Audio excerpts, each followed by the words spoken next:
E como é que foi esse processo, assim? O que vocês sentiram de Isso. dificuldade, de dores? O que aconteceu, assim, durante esse tempo? Acho que a primeira dor mesmo, eu não sei se é dor, sabe? Acho que, pelo menos pra mim, foi aquela sensação assim, ufa, agora eu tenho com quem dividir, sabe? Porque a empresa era só comigo, né? Eu era a proprietária, não tinha sócios. Então, para mim, em particular, foi a sensação de, boa, não estou mais sozinha nessa. Tem alguém para dividir comigo os problemas e as alegrias, né? Porque, como todo bom dia de trabalho, alguns com mais problemas, outros com mais alegrias, mas se a gente manter essa média aí, tá bom demais. Então, para mim, foi a primeira coisa boa foi isso. E depois, acho que aquele sentimento do desprendimento, sabe, Gabriel? Porque, nossa, eu tenho aqui do meu jeito de fazer, tem um jeito de fazer do Daniel, então, embora nós sejamos muito amigos, mas existe você sair da sua zona de conforto. Então, eu entrar na zona dele, ele entrar na minha zona de conforto, ele entender como é que eu faço, ou a gente chegar no denominador comum para algumas ações. Então, isso foi talvez uma das pequenas dores que a gente teve. Acredito que também ele deve ter passado por isso, ter sentido isso também. Mas, como a gente sempre teve muita abertura para conversar, a gente tem isso.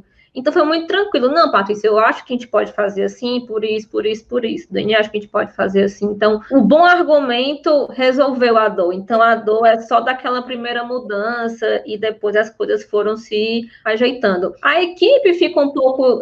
dá um estranhamento na equipe, né? Porque a gente juntou times. Então, para você entender, a gente não teve nenhuma saída de ninguém das empresas, nem da então minha, nem da então dele. Então, nós juntamos as equipes, então a nossa empresa hoje ela é maior também em número de colaboradores, a gente até teve que contratar depois, né, do Van Demanda, a gente precisou até já contratar, mas a ideia também não era perder ninguém. Então, trabalhar também com as equipes e dizer para elas que elas agora são uma coisa só e que não tem mais as empresas da Patrícia ou as empresas do Daniel e que isso tudo é uma unidade, isso também é uma coisa que a gente veio martelando, né, porque as pessoas, algumas não me conheciam, não sabiam que eu existia, mas não tinham proximidade. Algumas da minha equipe, as pessoas sabiam da história com o Daniel, mas não conheciam ele no dia a dia.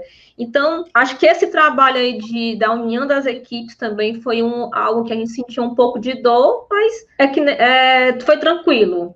Depois que que se entendeu que nós íamos dividir atividades, que a gente ia dividir atribuições, e que no final todo mundo ia poder trabalhar até melhor, porque na minha carteira tinha uma sobrecarga de trabalho para algumas pessoas, por conta da minha estrutura ser um pouco menor. A do Daniel também tinha um pouco mais disso também, a gente tinha uma estrutura maior, mas algumas pessoas tinham um pouco mais de atribuições e tal, então a gente conseguiu remodelar, organizar isso. Então, foram pequenas dores e que a gente entende que agora as coisas estão assim, estão rodando melhor, as pessoas já entenderam suas atribuições de fato nesse novo formato, e aí tem sido, cada dia são pequenas vitórias, né?